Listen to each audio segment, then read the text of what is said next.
ভারতের সাথে সুসম্পর্ক রাখতে সর্বাত্মক চেষ্টা করবে সরকার, ডয়েচে ভেলেকে ডক্টর ইউনূস। হাসিনার প্রত্যর্পণ কূটনৈতিক বিষয় বললেন জয়শঙ্কর। যুক্তরাষ্ট্রে পাঠাওয়ের সহ প্রতিষ্ঠাতা ফাহিম হত্যাকারী 40 বছরের কারাদণ্ড, বাংলাদেশি বংশোদ্ভূত ন্যায় বিচার পাওয়ায় খুশি অভিবাসীরা। এবং দুবাইয়ে মিশন কর্মকর্তাদের সঙ্গে সাক্ষাৎ মিস অ্যান্ড মিসেস ইউনিভার্স জয়ী নাসরিনের। মধ্যপ্রাচ্য প্রবাসী নারীদের নিয়ে কাজের ইচ্ছা প্রকাশ। স্বাগত জানাচ্ছি প্রবাসী সংবাদে, সঙ্গে আছে আমি আহসান হাবিব। দেখছিলেন বসুন্ধরা টিভি সংবাদ শিরোনাম। এবারে বিস্তারিত সংবাদ। ভারতের সঙ্গে সুসম্পর্ক বজায় রাখার সর্বাত্মক চেষ্টা করবে অন্তর্বর্তীকালীন সরকার, ডয়েচে ভেলেকে দেয়া এক সাক্ষাৎকারে এমন কথা বলেছেন প্রধান উপদেষ্টা ডক্টর মোহাম্মদ ইউনূস। এ সময় দক্ষিণ এশিয়ার অন্যান্য দেশগুলোর সঙ্গেও বন্ধুত্বপূর্ণ সম্পর্ক বজায় রাখার উপর জোর দেন এই নোবেলজয়ী অর্থনীতিবিদ। ভারত বাংলাদেশের সবচেয়ে বড় প্রতিবেশী, তাই দেশটির সঙ্গে সুসম্পর্ক বজায় রাখার কোনো বিকল্প নেই। ডয়েচে ভেলেকে দেয়া এক সাক্ষাৎকারে এমন মন্তব্য করেন প্রধান উপদেষ্টা ডক্টর মোহাম্মদ ইউনূস। সবার প্রথমে এ সময় অন্তর্বর্তীকালীন সরকারের প্রধান উপদেষ্টা বলেন, ঢাকার সর্বাত্মক চেষ্টা থাকবে দিল্লির সঙ্গে সম্পর্ক আরও জোরদারের পাশাপাশি দুই দেশের বন্ধুত্বকে শীর্ষ পর্যায়ে নিয়ে যাওয়া। ভারত আমাদের প্রতিবেশী এবং আমাদের একমাত্র প্রতিবেশী বলা যায়, কারণ চারদিক থেকে ভারত আমাদের আছে। কাজেই তার সঙ্গে আমাদের সবচেয়ে ভালো সম্পর্ক যা সম্ভব তা হওয়ার উচিত এবং হবে। এটা ছাড়া আমাদের তাদেরও গত্যন্তর নেই, আমাদের গত্যন্তর নেই। প্রতিবেশীর সঙ্গে একটা মতবিরোধ হবে, এটা দেশের ভেতরেও মতবিরোধ থাকে। দেশের এক অংশের সঙ্গে এক অংশ, বাংলাদেশের চেয়ে ভারতে এটা অনেক বেশি, বিশেষ করে পানিকে কেন্দ্র করে একটা বড় সমস্যা ভারতে আছে। কাজে আমাদের সঙ্গে ভারতের যে সমস্যা তার চেয়ে একটু খারাপ সমস্যা ভারতের অভ্যন্তরীণ সমস্যা আছে। এ সময় দক্ষিণ এশিয়ার দেশগুলোর সঙ্গেও সুসম্পর্ক বজায় রাখার উপর জোর দেন তিনি। দেশগুলোকে নিয়ে শান্তিপূর্ণ জোন গড়ার আশাবাদও ব্যক্ত করেন প্রধান উপদেষ্টা। সার পরিবার ছিলাম আমরা, ওই পরিবারের কাঠামোতে আমরা ফিরে যেতে পারি কিনা, যাতে করে এক শুধু ভারতের বিষয় না, আমরা এই দক্ষিণ এশিয়ার যত দেশ আছে সবাই যেন পরস্পরের সঙ্গে বন্ধুত্বপূর্ণ সম্পর্ক বজায় রাখে। কারণ একে অপরের সঙ্গে বন্ধুত্বপূর্ণ সম্পর্কের ঘাটতি হলে তখন আমরা সবাই সাফারের হব। এছাড়াও অন্তর্বর্তীকালীন সরকারের আগামী দিনের নানা কর্ম পরিকল্পনার কথাও জানান নোবেলজয়ী এই অর্থনীতিবিদ। পরিচয় না হলে সে পারতেছিল না তাকে। আসমা তুলি, নিউজ 24। ছাত্র জনতার অভ্যুত্থানে দিল্লিতে আশ্রয় নেওয়া শেখ হাসিনার প্রত্যর্পণ প্রশ্নে কূটনৈতিক উপায়ে কাজ করার কথা বললেন ভারতের পররাষ্ট্রমন্ত্রী এস জয়শঙ্কর। মঙ্গলবার জার্মানির বার্লিনে দেশটির পররাষ্ট্রমন্ত্রী আনালেনা বেয়ারফকের সঙ্গে বৈঠকের পর এক যৌথ সংবাদ সম্মেলনে কথা বলেন তিনি। জয়শঙ্কর আরও বলেন, বাংলাদেশি সরকার পরিবর্তন হয়েছে এবং দিল্লি এই সরকারের সঙ্গে নির্দ্বিধায় কাজ করছে, আর এই কাজ হচ্ছে কূটনৈতিক প্রক্রিয়ায়।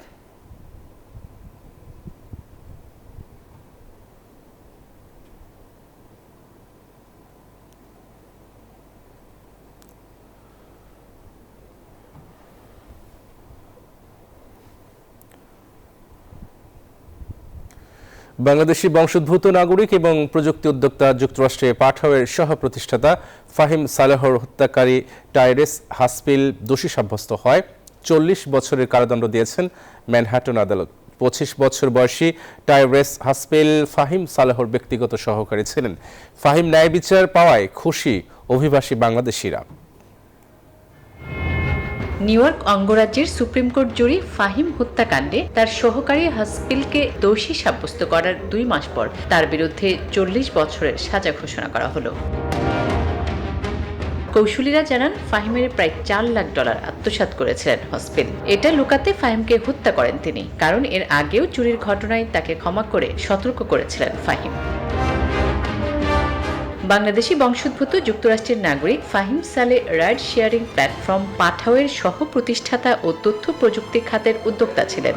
নাইজেরিয়া ভিত্তিক স্কুটার স্টার্টআপ গোকাদা প্ল্যাটফর্মেরও প্রধান নির্বাহী ছিলেন তিনি। এদিকে ফাহিমের রায়ে খুশি অভিবাসী বাংলাদেশিরা। অভিবাসী পরিবারের এই সদস্য একজন সফল উদ্যোক্তা হওয়ার ব্যাপারে প্রত্যয়ী ছিলেন। আসমা তুলি, নিউজ 24।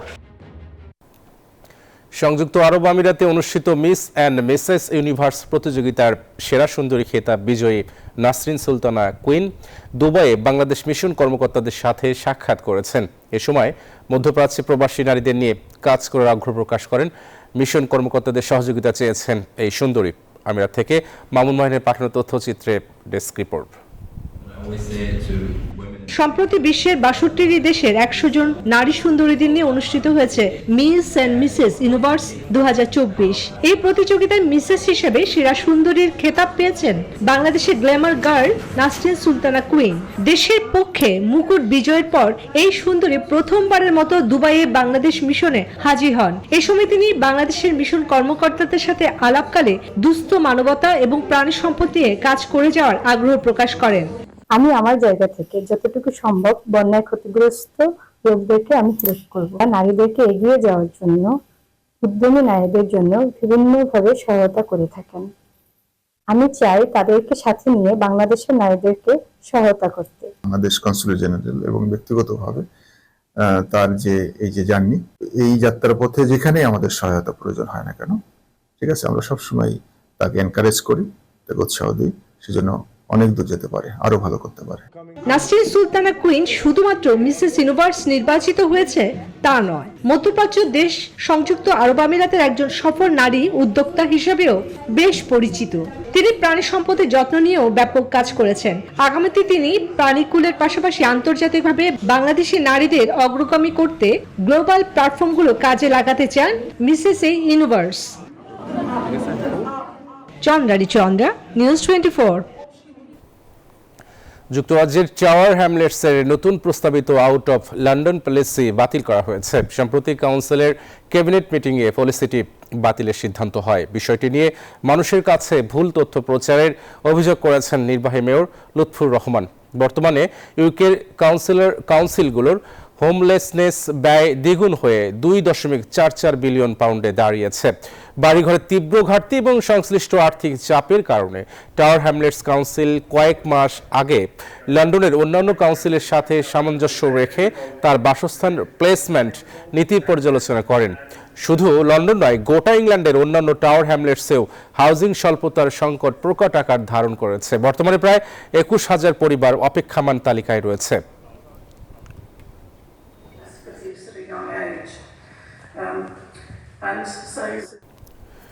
লন্ডনে মৌলভীবাজার জাতীয়তাবাদী যুব ফোরাম যুক্তরাজ্যের উদ্যোগে সাবেক অর্থ পরিকল্পনা মন্ত্রী এম সাইফুর রহমানের 15তম মৃত্যুবার্ষিকী উপলক্ষে মিলাদ মাহফিল অনুষ্ঠিত হয়েছে।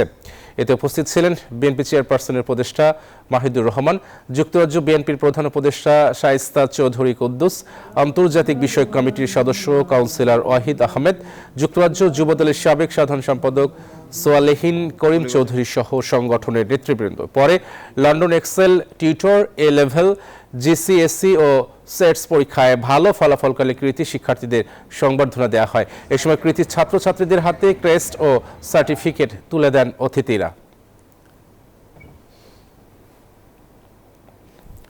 স্পেনের মাদ্রিদের সর্বপ্রথম প্রতিষ্ঠিত আল আমান ইসলামিক একাডেমি মাদ্রাসার কুরআন শিক্ষার কোর্সে কৃতী শিক্ষার্থীদের পুরস্কৃত করা হয়েছে।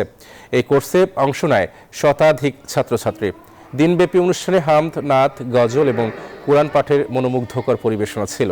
ম্যানেজিং কমিটির সভাপতি আব্দুস সালামের সভাপতিত্বে ও সাধারণ সম্পাদক আমিনুর রশিদ রাজু সঞ্চালনায় এতে প্রধান অতিথি ছিলেন বাইতুল মোকাররম জামে মসজিদের সভাপতি খোরশেদ আলম মজুমদার, প্রধান আলোচক ইমাম হাসান বিন মাহমুদুল্লাহ। আলোচনায় অংশ নেন আব্দুল খালিক, খতিব মিসবাউদ্দিন, কামরুজ্জামান সুন্দর, আব্দুল কাইয়ুম মাসুক, রমিজ উদ্দিন, আবু জাফর রাসেল, এস এম মাসুদ, ইউসুফ আলী, বেলাল আহমেদ সহ মাদ্রাসার শিক্ষক মণ্ডলী।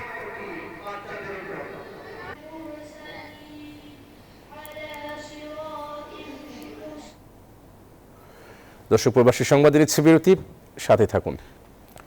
স্বাগত একবার প্রবাসী সংবাদে।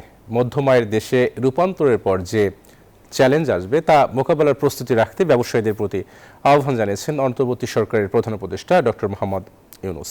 বলেছেন, বাংলাদেশকে নতুন বাংলাদেশে রূপান্তর করতে এগিয়ে আসতে হবে সবাইকে। ঢাকায় এদেশের শীর্ষ ব্যবসায়ীদের সঙ্গে মতবিনিময়কালে কথা বলেন তিনি।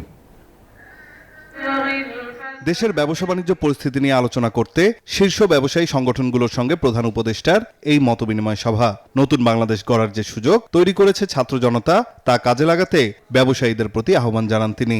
প্রথাগত আন্দোলনের জন্য ডক্টর মোহাম্মদ ইউনূস বলেন, নতুন বাংলাদেশে উত্তরণের কাজ কঠিন, কিন্তু সবাই মিলে একসঙ্গে কাজ করলে তা অসম্ভব নয়।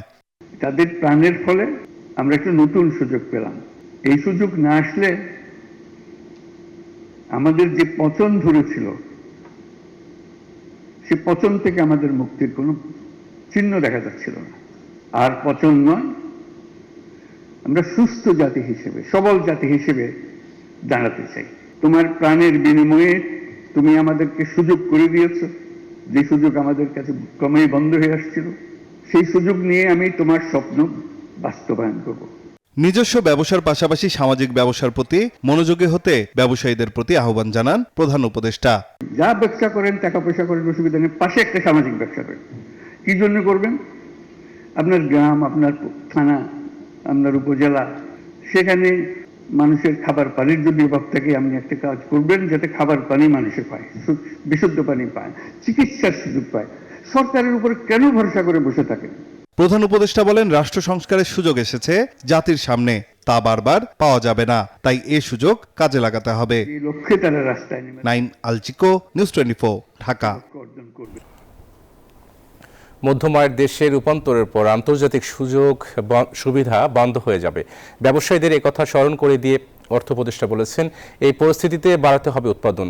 আর পরিকল্পনা উপদেষ্টা বলেছেন, উন্নত বিশ্বের সাথে তাল মেলাতে যে কোনো চ্যালেঞ্জ মোকাবেলার প্রস্তুতি থাকতে হবে। ব্যবসায়ী প্রধান উপদেষ্টার মতবিনিময় অনুষ্ঠানে এসব কথা বলেন তারা। গ্র্যাজুয়েশনের কথা 2026 অনেক কিছু আপনার লস করবেন, ট্রিপস নিয়ে ফেস করবেন, তাই না? আরো অন্য সেটা একটা জিনিস হলো আপনাদের যেটা আমাদের কম্পিটিটিভ হতে হবে, প্রোডাক্টিভিটি বাড়াতে হবে। আমরা এতদিন ধরে রপ্তানির ক্ষেত্রে একতরফা শুল্ক মুক্ত বাণিজ্য সুবিধা পেতে অভ্যস্ত হয়ে গেছি এবং দেশের ভিতরেও শিল্প সংরক্ষণ সুবিধা অনেক দেওয়া হয়েছে। কিন্তু এরপর যখন আমরা দ্বিপাক্ষিক এবং বহুপাক্ষিক বাণিজ্য চুক্তিতে যাব, তখন কিন্তু বিশ্ব বাণিজ্যে টিকে থাকতে হলে আমাদেরকে অবশ্যই যা করতে হবে তা হলো উৎপাদনশীলতা আরো বাড়াতে হবে, দক্ষতা, শ্রমিকদের দক্ষতা বাড়াতে হবে এবং প্রযুক্তিগত উন্নয়নের দিকে যেতে হবে। সংবিধানে রাষ্ট্রপতি প্রধানমন্ত্রীর ক্ষমতার ভারসাম্য এবং ৭০ অনুচ্ছেদের সংস্কার বেশি প্রয়োজন বলে মনে করেন অ্যাটর্নি জেনারেল।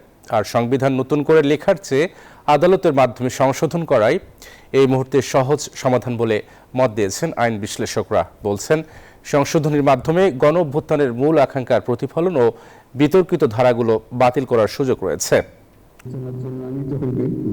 রাষ্ট্র সংস্কারের অংশ হিসেবে বুধবার নির্বাচন কমিশন, দুর্নীতি দমন কমিশন, সংবিধান সংস্কার সহ গুরুত্বপূর্ণ সব প্রতিষ্ঠান সংস্কারে কমিশন গঠন করে দিয়েছে অন্তর্বর্তী সরকার। 6 জন বিশিষ্ট নাগরিকের নেতৃত্বে এই কমিশনগুলো পরিচালনা করার দায়িত্ব দিয়েছে। এমন বাস্তবতায় সংবিধান সংশোধন না পরিবর্তন হবে, এই প্রশ্নে নানা মত আইন বিশ্লেষকদের। রাষ্ট্রের প্রধান আইন কর্মকর্তা বলছেন, সংবিধান সংশোধন করে প্রধানমন্ত্রীর ক্ষমতা হ্রাস এবং রাষ্ট্রপতির ক্ষমতা বৃদ্ধি করা জরুরি। দ্বিকক্ষ বিশিষ্ট শাসন ব্যবস্থা নিয়ে বিএনপির ভারপ্রাপ্ত চেয়ারপারসন তারেক রহমানের প্রস্তাবনাকেও সময় উপযোগী বলে মনে করছেন অ্যাটর্নি জেনারেল। কার্যত বাংলাদেশের আইন বিভাগ, শাসন বিভাগ, বিচার বিভাগ একক ব্যক্তির নিয়ন্ত্রণে চলে গিয়েছিল। অনেকটা ভূমিকা রেখেছে ৭০ অনুচ্ছেদ। এগুলো সংবিধান সংস্কার কমিটি যারা আছেন ওনারা দেখবেন, তবে ৭০ অনুচ্ছেদ সংস্কার প্রয়োজন। তবে সংবিধান পুনর্লিখন না করে গণতন্ত্র বিরোধী ধারাগুলো সংশোধনের উপর গুরুত্ব দিয়েছেন ঢাকা বিশ্ববিদ্যালয়ের আইন অনুষদের ডিন ডক্টর নকিব মোহাম্মদ নসরুল্লাহ। যে কনস্টিটিউশনকে মানে উইল অফ দ্য পিপল হিসেবে কি করা হয়েছে, ট্রিট করা হয়েছে। এই উইল অফ দ্য পিপলের যে এক্সপ্রেশনটা, এটা হলো স্পন্টেনিয়াস এক্সপ্রেশন, কোনো রিটেন এক্সপ্রেশন, এটা not reduce to A written form. এই জন্যেই এটা হয়তো একটু ডিফিকাল্ট, একটু চ্যালেঞ্জ। সহজ হলো এটার অ্যামেন্ডমেন্ট করা। গণ অভ্যুত্থানের মধ্য দিয়ে স্বৈরাচার শেখ হাসিনা পালিয়ে যাওয়ায় সংবিধানে জনগণের আশা আকাঙ্ক্ষার প্রতিফলন ঘটানোর এখনই উপযুক্ত সময় বলেও মনে করেন তিনি। হাবিবুল ইসলাম হাবিব, নিউজ 24 ঢাকা। অন্তর্বর্তী সরকারের প্রধান উপদেষ্টা ডক্টর মোহাম্মদ ইউনূস যেসব সংস্কারের সিদ্ধান্ত নিয়েছেন তা দ্রুত বাস্তবায়নের দাবি জানিয়েছেন বিএনপির মহাসচিব মির্জা ফখরুল ইসলাম আলমগীর। বলেন, এসব সংস্কারে জনগণের চাওয়া ও প্রয়োজনকে মূল্যায়ন করতে হবে। স্মরণ করছি যারা মিথ্যাচার। শপথের পর থেকেই অন্তর্বর্তী সরকারের কাছে রোডম্যাপ চাচ্ছিল বিএনপি। গতকাল জাতির উদ্দেশ্যে ভাষণে নির্বাচন, দুর্নীতি, সংবিধান, বিচার বিভাগ এবং পুলিশ ও জনপ্রশাসন সংস্কারে 6টি কমিশন গঠনের ঘোষণা দেন প্রধান উপদেষ্টা। নির্বাচন ব্যবস্থার উন্নয়নে আমাদের সংস্কার ভাবনায় গুরুত্ব পেয়েছে অধিক। মঙ্গলবার বিএনপির যৌথ সভা অনুষ্ঠিত হয় নয়াপল্টনে। সভা শেষে সংস্কারের জন্য যেসব সিদ্ধান্ত নেওয়া হয়েছে তা সাধুবাদ জানিয়ে এসব কমিশন দ্রুত বাস্তবায়নের দাবি জানান বিএনপি মহাসচিব। গণতান্ত্রিক রাষ্ট্র ব্যবস্থা গঠনের সহজ ব্যবস্থা, গণতান্ত্রিক প্রতিষ্ঠানগুলোকে তৈরি করা হচ্ছে আমাদের সবচেয়ে বড় গুরুত্বপূর্ণ কাজ। আমরা আশা করব যে বর্তমান যে ইন্টারিম গভর্নমেন্ট আছে তারা সেটা উপলব্ধি করবেন, তাদেরকে যাদেরকে দায়িত্ব দেওয়া আছে তারা তাদের দায়িত্ব অত্যন্ত সুচারুভাবে পালন করবার চেষ্টা করবেন এবং জনগণ যেন উপকৃত হয় সেই প্রত্যাশাই আমাদের থাকবে। সংস্কার শেষে দ্রুত নির্বাচনের ব্যবস্থা করবে অন্তর্বর্তী সরকার, এমন আশা বিএনপি মহাসচিবের।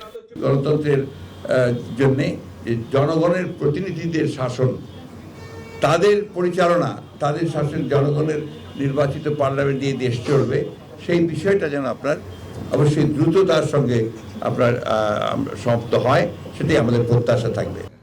এদিকে বিকেলে গুলশানে বাংলাদেশ নেজামি ইসলাম পার্টির সাথে বিএনপি লিয়াজো কমিটির বৈঠক অনুষ্ঠিত হয়। ফজলে রাব্বি, সৌরভ, নিউজ 24 ঢাকা।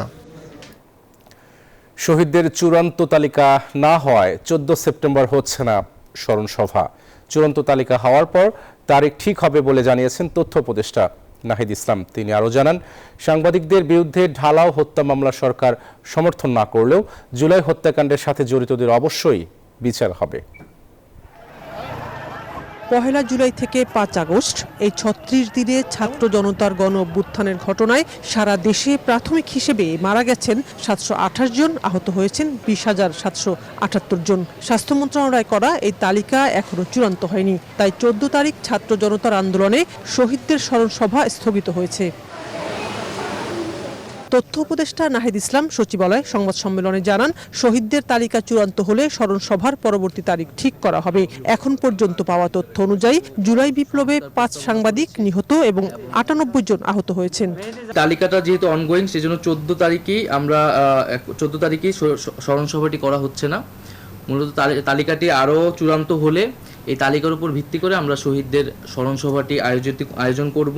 সাংবাদিকদের বিরুদ্ধে হত্যা মামলা প্রসঙ্গে তথ্য উপদেষ্টা জানান, সরকারের পক্ষ থেকে এই মামলার নির্দেশ দেয়া হয়নি। তবে জুলাই হত্যাকাণ্ডের সাথে জড়িত সাংবাদিক, রাজনীতিবিদ বা প্রশাসনের যেই জড়িত থাকুক তাদের বিচার হবে আন্তর্জাতিক অপরাধ ট্রাইব্যুনালে। এই যে আমাদের হত্যাকাণ্ডটি হয়েছে, জুলাই হত্যাকাণ্ড, সেটির বিচারের জন্য কিন্তু একটা বিশেষ ট্রাইব্যুনাল করা হয়েছে, মানে ট্রাইব্যুনালের মাধ্যমে এর বিচার কার্যটি সম্পাদিত হবে। এই গণহত্যার সাথে যারা জড়িত, গণহত্যাকে নানাভাবে বৈধতা দিয়েছে, উস্কানি দিয়েছে, তাদেরকে এই বিচারের আওতায় আনা হবে। সেটা সাংবাদিকই হোক, আইনজীবী হোক, রাজনৈতিক দলের কর্মী হোক, পুলিশ হোক, প্রশাসন হোক, যে কেউ।